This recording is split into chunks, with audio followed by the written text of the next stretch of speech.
Right, holes drilled. What I need now is my pegs. So what I'm going to do, I've got a dowel plate. It's just a piece of steel with a load of holes drilled in it. And I'm just going to force the bits of wood around. There's loads of videos on making dowel plates. Really simple.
A little bit of sand.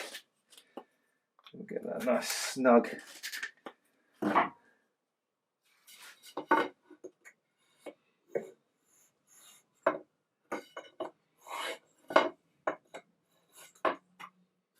That's basically it. 3 hours in a block of wood, 2 dowels in a pencil, job done. So if that's all you want, that's all you need.